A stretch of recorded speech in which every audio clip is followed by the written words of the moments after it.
안녕하세요. 오늘도 사연살롱을 찾아주셔서 감사합니다. 지금 생각해도 남편의 황당한 요구에 이혼하게 된 30대 중반 여자입니다. 먼저 이해를 돕기 위해 양가 상황을 간략하게 설명하려고 해요. 저희 친정은 정말 평범한 집입니다. 친정 부모님은 근면성실하게 살아왔어요. 아빠가 직장에 다닐 땐 지각이란 걸 해본 적이 없을 정도로 성실하셨죠. 아빠가 다니던 회사가 망하기 전까지 사장님이 아빠를 각별히 아껴서 저희 집에 오실 때면 돈 봉투를 엄마께 드리고 갈 정도였어요. 친정아버지는 지금도 일 안 하시면 병든다면서 개인 택시 운전을 하고 계십니다. 친정엄마는 아빠보다 더 열심히 사셨어요. 일을 두 군데씩 하셨는데 낮에는 빌딩 청소를 하셨고 저녁에는 식당에서 일하셨어요. 엄마도 계속 일을 하셨지만 많은 일 때문인지 지금은 관절이 너무 안 좋으셔서 재활하면서 전업주부가 되셨네요. 그렇게 열심히 살아온 모습을 봐서 그런 건지 아니면 그게 유전된 건지 저도 가만히 있는 성격이 아니었어요. 남편이 브라질에서 부모님과 오래 산 교포였거든요.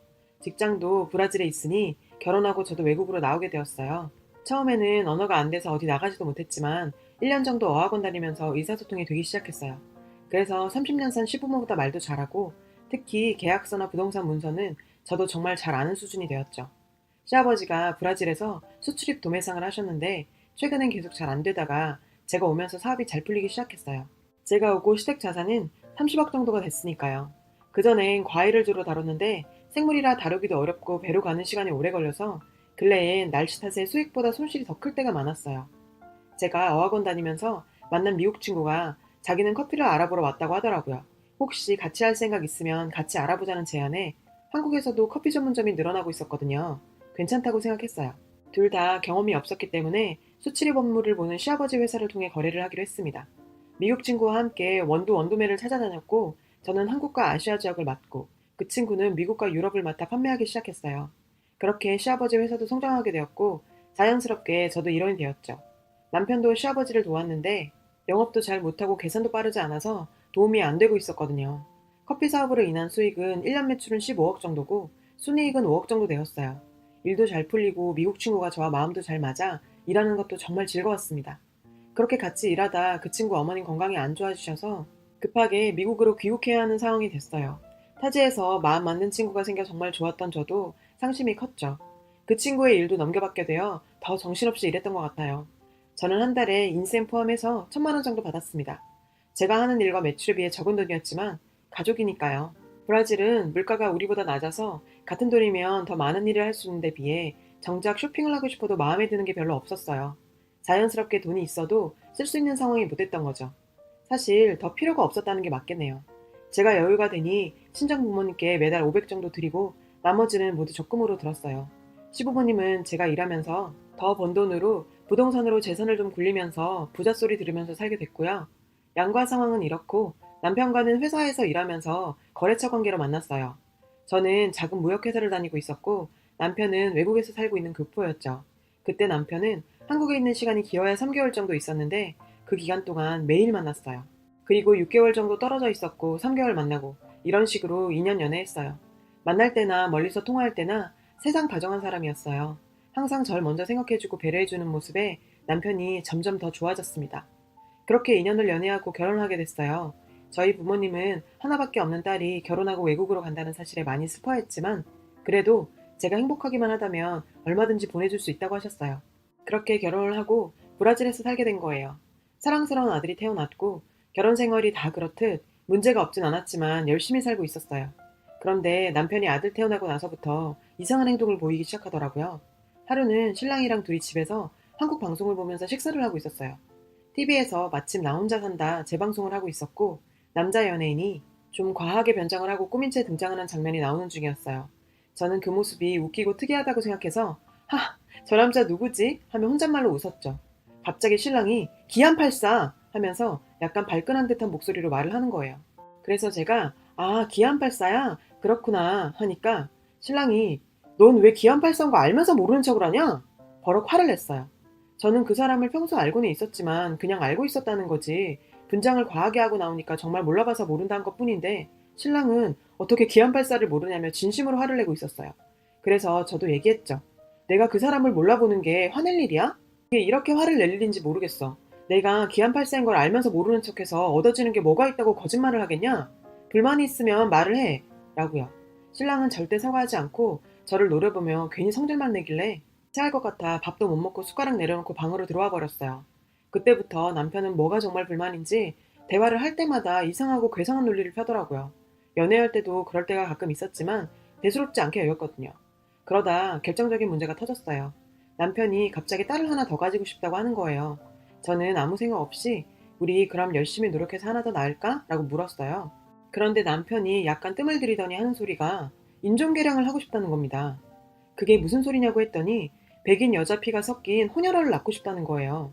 자기는 어릴 때부터 예쁜 딸을 갖는 게 소원이었는데 절 닮으면 예쁠 텐데 자기를 닮으면 못생길까봐 걱정이라면서 또 말도 안 되는 소리를 늘어놨어요.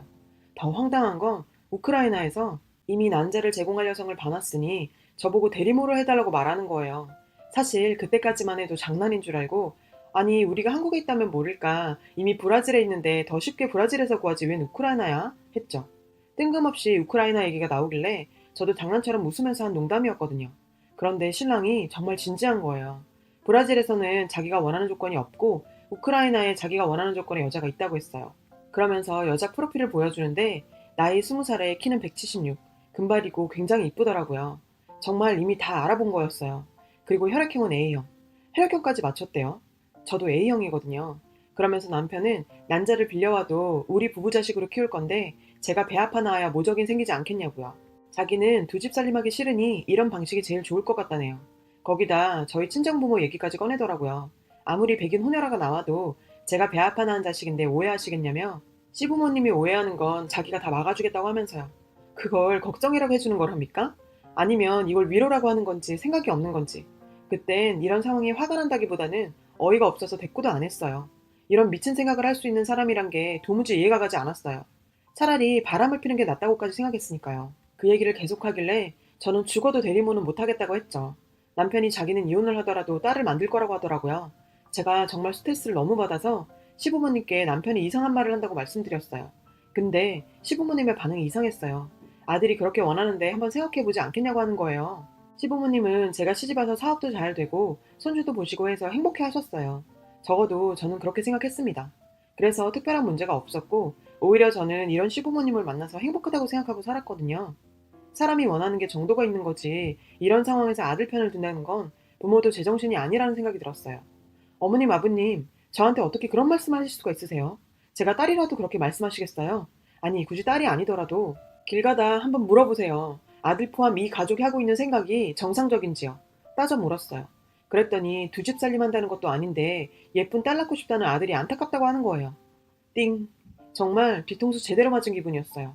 제가 임신을 안 하겠다고 한 것도 아니고 지금까지 먼 이국 땅에 살면서 남편과 시부모님 믿고 살고 있었는데 이게 뭔가 싶었죠. 너무 황당하고 서러웠는지 아니면 큰 충격 때문이었는지 일주일 동안 아무것도 먹지도 자지도 못했어요. 그런 상황에서도 남편은 당긴 김에 뽑을 생각이었나 봐요. 계속 대리모를 요구하며 안 되면 이혼하자고 큰 소리를 치는 거예요. 내가 얼마나 못났으면 이런 말도 안 되는 상황이 생긴 건가 자책도 했습니다. 마음의 결정을 내리고 시부모님과 남편을 한자리에 앉혀놓고 이혼하자고 했어요. 이런 미친 집안에서 살 수가 없네요. 이혼할게요. 대신 조건이 있어요. 우리 아들은 제가 데리고 갑니다. 그리고 위자료 5억과 양육비 주세요. 그리 많지는 않은 돈이죠. 만약 그것조차 안 되면 재산분할과 위자료 소송으로 갈 거예요. 진짜 남편은 그래 그래 다 들어줄게 하면서 당장 이혼해준다고 하더군요. 시부모님도 희한하게 그 돈들은 잘 챙겨주겠다며 금방 합의를 했어요. 보통 이럴 때 있지도 않은 손녀보다 지금 있는 손주를 더 욕심내지 않나요? 지나온 7년이란 시간에 저는 그렇다 쳐도 손주를 이렇게 쉽게 보낼 수 있다는 사실에 소름이 끼쳤어요. 아, 이런 집안에 어떻게 살고 있었는지 정말 무섭더라고요. 이혼을 하고 아이와 함께 한국으로 돌아왔어요. 친정부모님께는 사실대로 얘기했어요. 엄마는 저를 꼭 안아주면서 그동안 얼마나 힘들었냐며 엉엉 우셨어요. 잠시 후 아빠가 부동산 계약서 한 장을 내미시는 거예요. 제가 보내준 돈을 한 푼도 쓰지 않으시고 그때 살고 있던 주공아파트 단지 내에 있는 상가 매장 하나를 구입했다고 하셨어요. 지금은 재개발이 되어서 상가에서 나오는 월세만 500이 된다고 하시더라고요. 그 말을 듣고 참고 있던 눈물이 터져버렸어요. 나를 진심으로 걱정하는 사람은 정말 이 세상에 내 부모밖에 없더군요. 아빠는 돈 걱정 말고 여기서 아들 키우면서 행복하게 살았으면 좋겠다고 하셨어요. 한국 오면서 제일 걱정했던 부분이 아이였는데 아들은 다행히 한국에서 적응도 잘했어요. 어느새 5년이라는 시간이 지나갔네요. 시간이 약인 건지 저도 그 상처에 무뎌져 갔습니다. 부모님은 매주 수요일마다 무료 급식소에서 봉사를 하셨어요. 그곳에는 갈 곳 없는 노숙자와 노인분들이 무료로 식사를 하는 곳이었어요. 저도 한 달에 한두 번은 부모님과 함께 무료 급식소에서 일을 했죠. 그날 저는 국을 떠서 배급해드리고 있었어요. 정신없이 국을 뜨고 있었는데 갑자기 다음 차례인 사람이 보이는데 세상에 남편이 서 있었어요. 저는 순간적으로 멍해졌고 움직일 수가 없었죠. 당신이 여기 왜? 아니 그게 아니고 남편은 말을 흐렸어요. 전 다른 아주머니께 국을 맡기고 남편을 한쪽으로 데리고 가려는 순간 남편이 식판을 던지면서 얼굴을 가리고 막 도망가더라고요. 도대체 저 사람이 왜 저런 꼴로 여기 있는 거지? 머릿속에 많은 생각이 들었어요. 너무 궁금해서 수소문 끝에 아버님 회사에 다녔던 직원과 연락이 닿았어요. 그 사람 말을 들으니 제가 한국으로 가고 나서 회사에서도 일이 많았더군요. 시부모님은 커피 사업을 하면서 제게 주는 돈을 아까워했대요. 저는 적게 받는다고 받았는데 말이죠. 돈 앞에 장사 없다고 큰돈 만지고 나니 눈이 멀었었나 봐요. 그 커피 사업이 천년만년 갈 줄 착각했나 봅니다. 제가 주원 무대를 꿰차고 있으니 쫓을 수는 없었고 앞으로 시댁 재산을 얼마를 더 요구할지 모른다며 오히려 위자료 주는 게 자신들한텐 더 이득이라고 판단했나 보더라고요. 제 발로 나간다고 하는 며느리를 보면서 얼씨구나 좋다 했겠죠. 어차피 커피 유통망도 다 확보되었겠다. 제가 빠져도 회사는 돌아가니까요. 이혼할 때 기뻐했다고 하더라고요. 어쩐지 너무 쉽게 이혼하라고 하시더니. 이혼구실을 찾아준 자기 아들이 얼마나 예뻤을까요? 손주도 버려가면서까지 말이에요. 그들의 예상과는 달리 제가 이혼하고 떠난 후 1년 만에 회사가 힘들어졌다고 했어요. 아버님께서 사업을 확장시키려 한 건지 두 건이나 계약서를 잘못 써서 사기 혐의로 감옥에 갔고 그 재산도 지키지 못했답니다. 그 빚 때문에 남편과 시어머니는 한국으로 도망갔다고요.